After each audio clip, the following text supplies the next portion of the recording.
Jemaat Tuhan, selamat malam. Saat lagi kita akan mulai menyembah Tuhan. Mari sama-sama kita siapkan hati kita dan saya ajak kita sama-sama tundukkan kepala untuk berdoa. Bapa yang maha baik, Bapa yang maha kasih, terpujilah namamu Tuhan. Terima kasih Tuhan buat hari ini Tuhan. Kau sudah menjaga kami sepanjang hari. Tiba saatnya kami Tuhan untuk memuliakan namamu Tuhan. Biarlah kami Tuhan boleh memuliakan Engkau dengan sungguh-sungguh Tuhan. Apa yang kami pujikan, apa yang kami sembah Tuhan boleh layak sampai ke hadirat-Mu Tuhan. Terima kasih Yesus, terima kasih Tuhan. Kami hendak memulai Tuhan hanya di dalam nama Yesus Kristus. Haleluya, amin.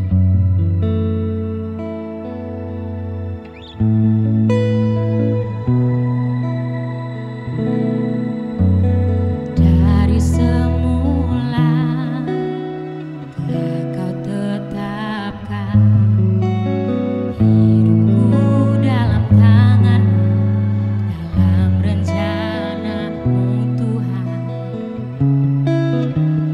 Rencana indah telah Kau siapkan bagi masa depanku yang penuh harapan.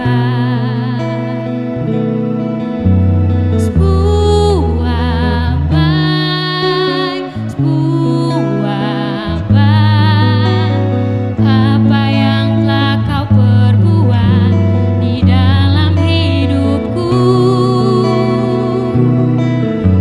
Sebuah baik, sungguh teramat baik, Kau jadikan hidupku berarti.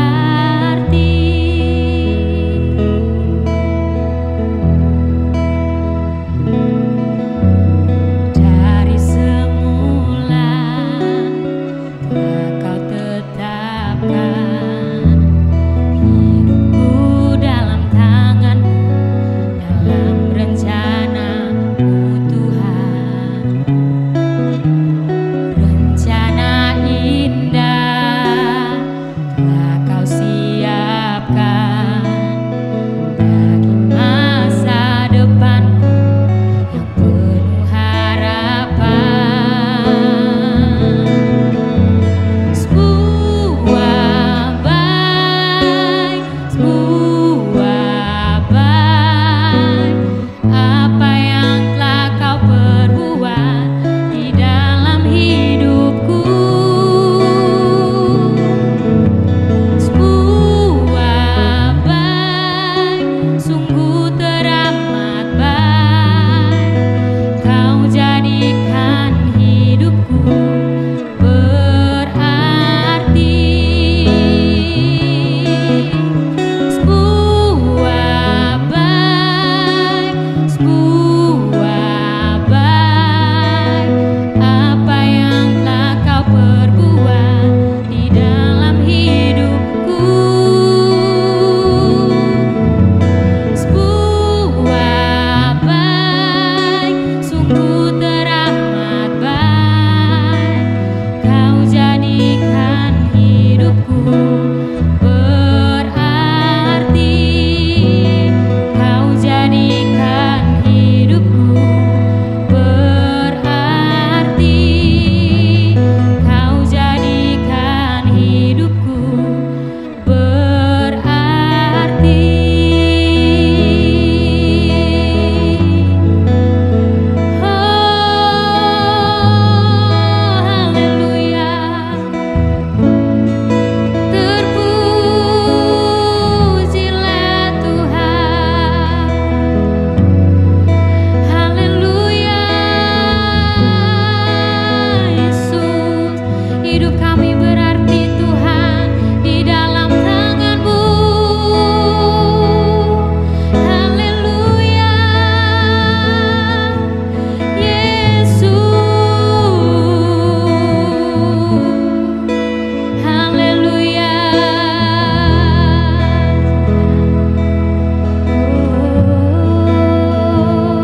Sungguh teramat baik, Kau jadikan hidupku berarti. Kau jadikan hidupku berarti. Kau jadikan hidupku. Shalom, selamat malam Bapak Ibu Saudara yang dikasihi Tuhan. Kita akan belajar dari pemahaman Alkitab malam ini. Sebelumnya kita akan sama-sama berdoa terlebih dahulu. Bapa, mengucap syukur buat kesempatan kami boleh kembali mendengar kebenaran firman-Mu. Urapi hamba-Mu dan taruh kehendak-Mu itu disampaikan. Urapi umat-Mu supaya baik yang menyampaikan maupun yang mendengar sama-sama diberkati oleh Tuhan. Dalam nama Tuhan Yesus kami sudah berdoa. Haleluya. Amin. Bapak Ibu saudara sekalian, malam ini kita akan belajar dari kitab Yoel, ya. Yoel adalah nabi kebangunan rohani. Tidak banyak informasi yang didapat dari kehidupan Nabi Yoel. Yoel artinya Tuhan adalah Allah. Silsilahnya pun tidak jelas. Ada yang menyebutnya sebagai anak tertua Samuel, seperti yang ditulis dalam 1 Samuel 8 ayat yang kedua. Tapi ada juga yang menyebutkan keturunan seorang pria bernama Petuel. Masa pelayanan Nabi Yoel diperkirakan melayani pada saat Israel sudah cukup lama kembali dari pembuangan di Babel. Jadi sudah sangat lama pulang dari pembuangan. Hal ini dapat terlihat setidaknya dari dua keadaan yang dapat kita baca dari kitab Yoel. Yang pertama, Yoel 3 ayat 1-3 ya. Sebab sesungguhnya pada hari-hari itu dan pada waktu itu, apabila aku memulihkan keadaan Yehuda dan Yerusalem, aku akan mengumpulkan segala bangsa dan akan membawa mereka turun ke lembah Yosafat. Aku akan berperkara dengan mereka di sana mengenai umatku dan milikku sendiri Israel. Oleh karena mereka mencerai-beraikannya ke antara bangsa-bangsa dan membagi-bagi tanahku. Oleh karena mereka membuang undi mengenai umatku, menyerahkan seorang anak laki-laki karena seorang sundal, dan menjual seorang anak perempuan karena anggur untuk diminum. Hal ini menandakan bahwa zaman pembuangan sudah terjadi. Yang kedua, keadaan umat di kitab Yoel menunjukkan bahwa Israel dipimpin oleh tua-tua dan imam, bukan raja. Kita bisa membaca di Yoel pasal 1 ayat 2 dan ayat 14. Dengarlah ini hai para tua-tua, pasanglah telinga hai penduduk negeri. Pernahkah terjadi seperti ini dalam zamanmu atau dalam zaman nenek moyangmu? Adakanlah puasa yang kudus, maklumkanlah perkumpulan raya. Kumpulkanlah para tua-tua dan seluruh penduduk negeri ke rumah Tuhan Allahmu dan berteriaklah kepada Tuhan. Meski demikian, karena tidak ada keterangan apapun mengenai waktu penulisan kitab Yoel dan yang bisa dijadikan acuan hanya isi dan nuansa kitabnya, maka ada juga pendapat lain yang menyatakan bahwa pelayanan Yoel terjadi pada masa awal pemerintahan Raja Yoas yang naik tahta kerajaan Yehuda pada usia 7 tahun. Imam Yoyada yang saat itu masih terlibat banyak dalam pemerintahan karena masalah usia, Yoas kemudian menjadi alasan tidak adanya raja yang disebut dalam kitab ini.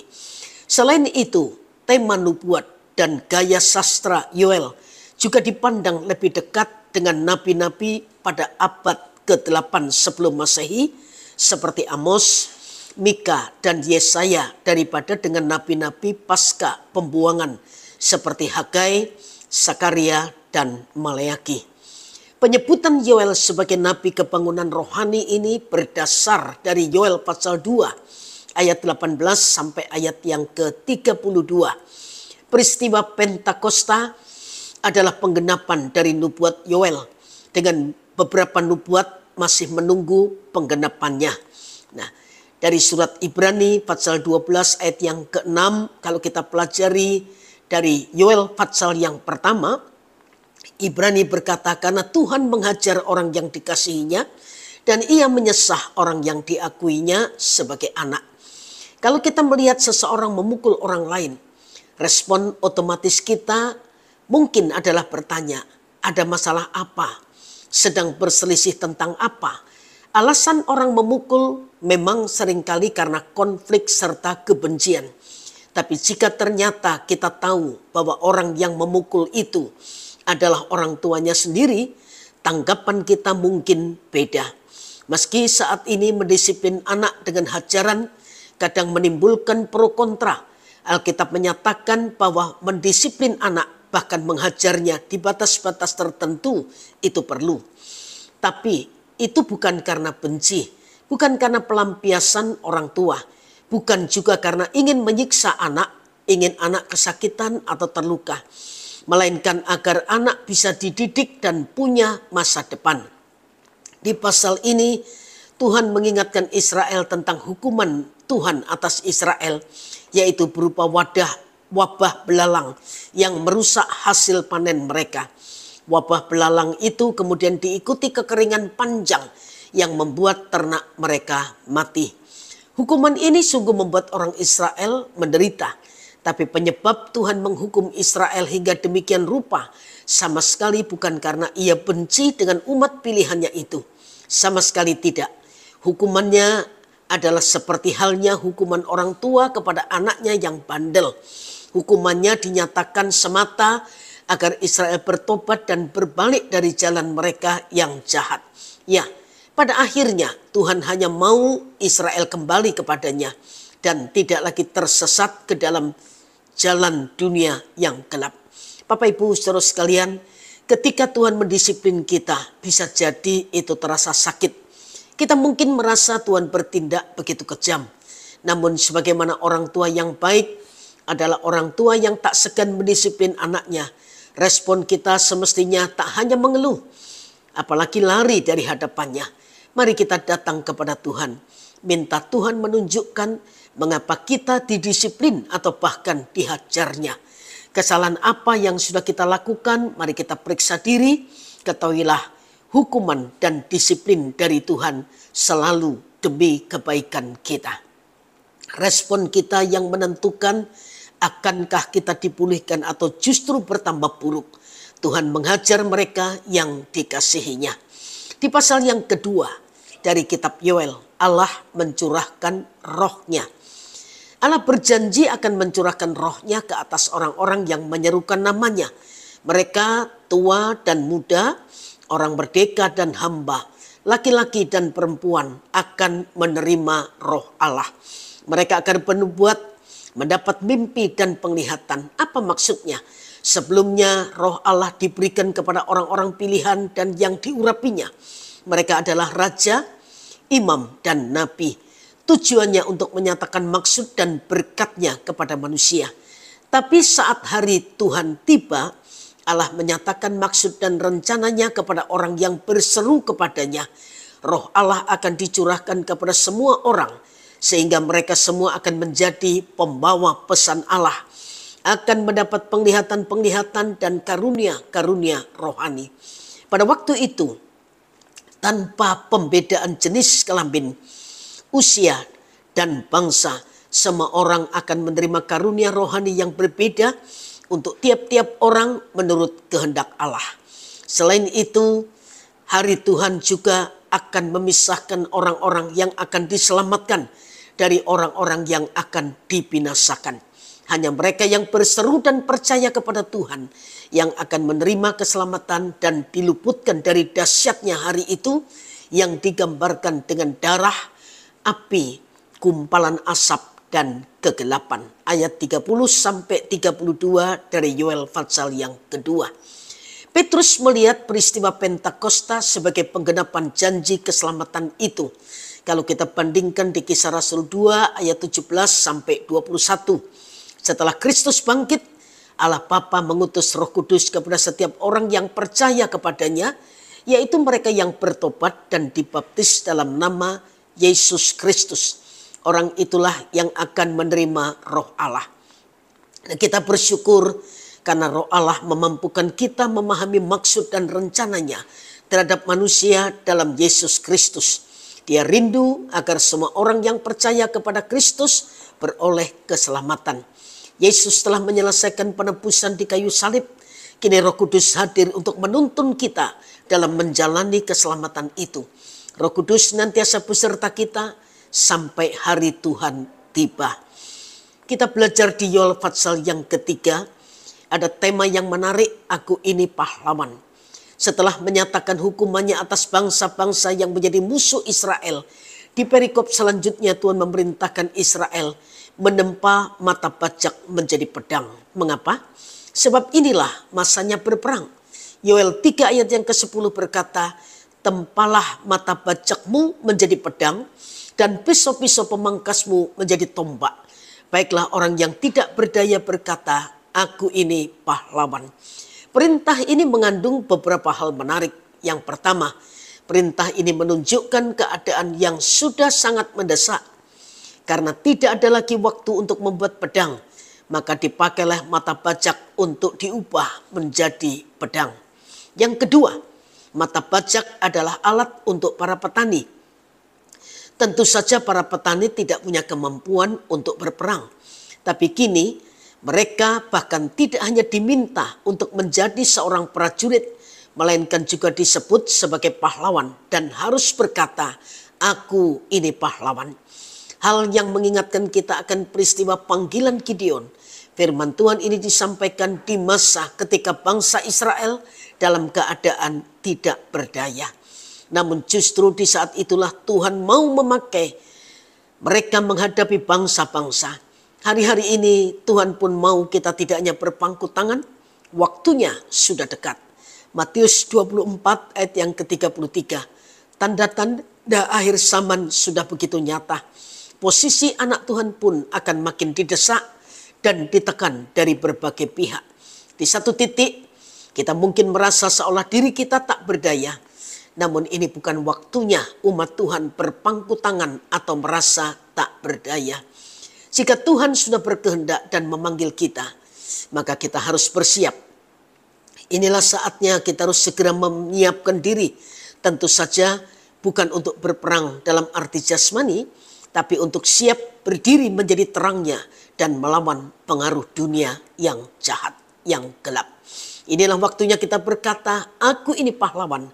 Bukan karena kita hebat, tapi karena Tuhan di pihak kita. Mengubah mata bajak menjadi pedang juga mengandung arti bahwa segala yang bisa kita lakukan, apapun talenta kita, apapun yang ada di tangan kita, semua bisa dimanfaatkan untuk melakukan pekerjaan bagi Tuhan. Inilah saatnya menjadi pahlawan bagi Tuhan. Waktu Tuhan sudah dekat. Ini waktunya melakukan apapun yang kita bisa lakukan untuk kemuliaan Tuhan. Tuhan memberkati Bapak Ibu Saudara sekalian, dan mari kita sama-sama mengakhiri dalam doa. Bapa, bersyukur buat kebenaran firman-Mu yang bukan hanya menambah wawasan kami, tapi kami semakin dapat menangkap waktu Tuhan yang sudah semakin dekat. Tolong kami Tuhan, biar dengan kekuatan Roh-Mu yang kudus setiap kami bisa berkata, aku adalah pahlawan karena Engkau ada di pihak kami. Berkati semua yang sudah mendengar kebenaran ini. Tuhan tolong setiap kami melewati masa-masa yang gelap, masa-masa yang sukar, masa-masa yang semakin menakutkan. Tapi bersama dengan Engkau kami mampu melewati semuanya ini. Meteraikan firman-Mu dan terjemahkan lebih dari yang hamba-Mu bisa sampaikan. Dan hamba berdoa, berkati semua yang mendengar kebenaran ini. Terima kasih Tuhan Yesus, terima kasih Bapa di surga. Dan dalam nama Tuhan Yesus Kristus kami sudah berdoa. Haleluya. Amin. Selamat malam, Tuhan memberkati kita semua.